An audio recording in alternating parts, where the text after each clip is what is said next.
அதானியினுடைய தேவைக்காக 100 ஹெக்டேர் பரப்பளவுல இருக்கக்கூடிய காடுகள பசுமை கிரெடிட் திட்டத்திலிருந்து குஜராத் அரசாங்கம் முற்றிலுமா நீக்கி இருக்கு அப்படிங்கிற ஒரு குற்றச்சாட்ட ரிப்போர்ட்டர்ஸ் கலெக்டிவ் வந்து ஆதாரங்களோட இன்னைக்கு அம்பலப்படுத்தியிருக்காங்க. முதல்ல இதுல நடந்திருக்கக்கூடிய இந்த மோசடிகளை பத்தி நம்ம தெரிஞ்சுக்கணும் அப்படின்னா, இந்த பசுமை கிரெடிட் திட்டம் அப்படின்னா என்னங்கிறத பத்தி நம்ம தெரிஞ்சுக்கணும். கடந்த 2023வது ஆண்டு அக்டோபர் மாசத்துல FAQ ஒரு மதிப்பீடு ஒண்ண வெளியிடுறாங்க. அந்த மதிப்பீடின்படி பார்த்தோம் அப்படின்னா, வனப்பரப்பு அதிகமா இருக்கக்கூடிய நாடுகளோட பட்டியல்ல இந்தியா 9வது இடத்துலயும், ஒவ்வொரு ஆண்டும் வனப்பரப்பு அதிகரிக்கக்கூடிய பட்டியல்ல வந்து இந்தியா 3வது இடத்துலயும் இருக்கு அப்படின்னு ஒரு மதிப்பீடு வருது. ஆனா, நம்ம சொந்த தரவுகளா இருக்கக்கூடிய ஒன்றிய அரசாங்கத்தினுடைய தரவுகள் என்ன சொல்லுது அப்படின்னா, ஒவ்வொரு ஆண்டும் தொழிற்சாலைகளின் மூலியமாவோ, இல்ல சுரங்கம் வெட்டக்கூடிய வேலைகளின் காரணமாகவோ, கார்ப்பரேட் நிறுவனங்களினுடைய தொழிற்சாலைக்காக கையகப்படுத்தப்பட்டு, அதன் காரணமாகவோ, இங்க இருக்கக்கூடிய அந்த வனப்பரப்பு அப்படிங்கிறது ரொம்ப சீரழிஞ்சுகிட்டு வருது அப்படின்னு தான் நம்மளோட மதிப்பீடு சொல்லுது. ஏற்கனவே இந்த FAQ குடுத்த அந்த மதிப்பீட்டுக்கும், நம்மளுடைய சொந்த மதிப்பீட்டுக்கும் ரொம்பவே வித்தியாசம் இருக்கு அப்படின்னு நிபுணர்கள் சொல்றாங்க. இதனால அந்த மதிப்பீட நம்ம ஒரு உண்மையான மதிப்பீடு அப்படின்னு அதிகாரப்பூர்வமா எடுத்துக்க முடியாது அப்படின்னும் நிறைய குற்றச்சாட்டுகள் முன்வைக்கப்பட்டுச்சு. இதோட மட்டும் இல்லாம கடந்த 2014ல இருந்து 25 வரைக்கும் கிட்டத்தட்ட 1.74 லட்சம் ஹெக்டேர் பரப்பளவிலான காடுகளை வெட்டுறதுக்கு ஒன்றிய அரசாங்கமே அனுமதி அளிச்சிருக்கு அப்படிங்கிறதும் தரவுகளின் மூலியமா நமக்கு தெரிய வருது. இந்த பரப்பளவு அப்படிங்கிறது தில்லி நகரத்தை விடவே ரொம்ப பெருசு அப்படின்னு ஆய்வாளர்கள் சொல்றாங்க.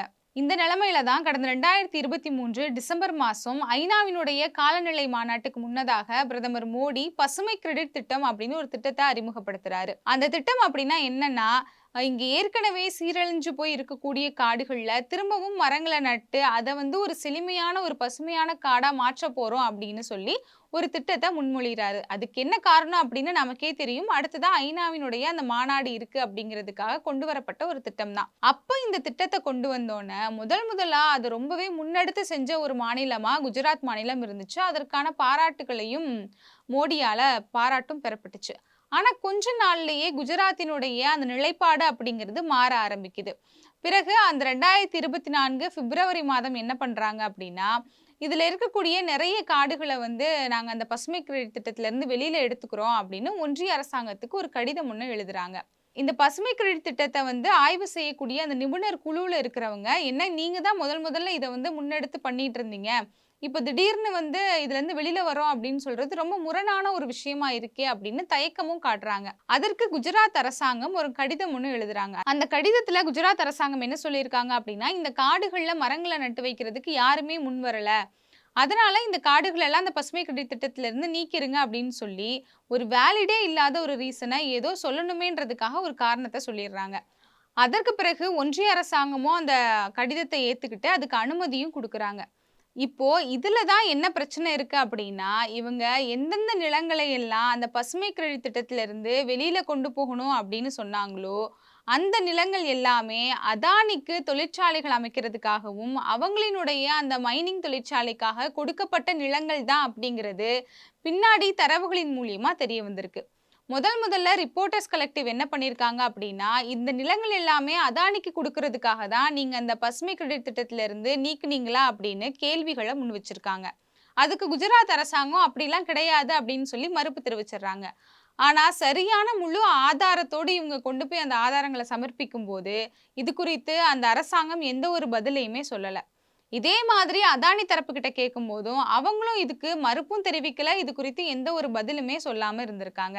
இந்த நிலங்களுக்கு முன்னாடியே குஜராத்ல அதானி நிறுவனத்துக்கு குடுக்கப்பட்ட நிலங்கள் எல்லாமே வன பாதுகாப்பு சட்டத்த மீறி தான் குடுக்கப்பட்டுச்சு அப்படிங்கிற குற்றச்சாட்டுகள் ஏற்கனவே இருக்கு. அதற்கான ஆதாரங்களையும் ரிப்போர்ட்டர்ஸ் கலெக்டிவ் வந்து முன் வச்சிருக்காங்க. அது மட்டும் இல்லாம இப்ப இந்த 4 நிலங்களையும் சேர்த்து 63.44 ஹெக்டேர் பரப்பளவுல இருக்கக்கூடிய நிலங்களும், ஏற்கனவே சட்டத்தை மீறி கொடுக்கப்பட்ட நிலங்களையும் பசுமை கிரெடிட் திட்டத்துல இருந்து முற்றிலுமா குஜராத் அரசாங்கம் நீக்கியிருக்காங்க. மொத்த தரவுகளின்படி பார்த்தோம் அப்படின்னா, குஜராத்ல இருக்கக்கூடிய 81% வனப்பகுதியை இந்த பசுமை கிரெடிட் திட்டத்துல இருந்து இப்ப குஜராத் அரசாங்கம் முற்றிலுமா நீக்கியிருக்கு.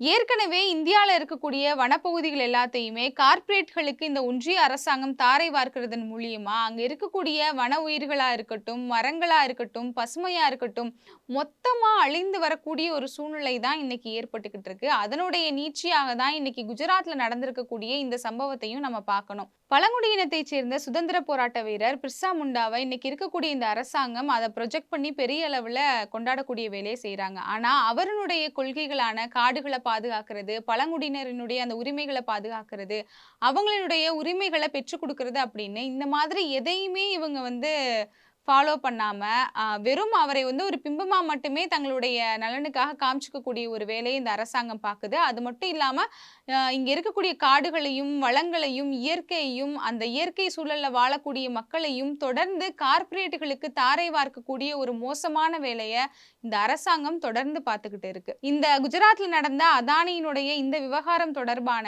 ஆர்டிஐ மூலியமா பெறப்பட்ட மற்ற ஆவணங்கள் எல்லாத்தையுமே வந்து கூடிய சீக்கிரமா ரிப்போர்ட்டர்ஸ் கலெக்டிவ் வந்து வெளியிடுறதா சொல்லியிருக்காங்க. அப்படி வெளியிட்டதற்கு பிறகுதான் இதையும் தாண்டி இவங்க என்னென்ன மாதிரியான மோசமான வேலைகள்லாம் செஞ்சிருக்காங்க அப்படிங்கிறது நமக்கு தெரிய வரும்.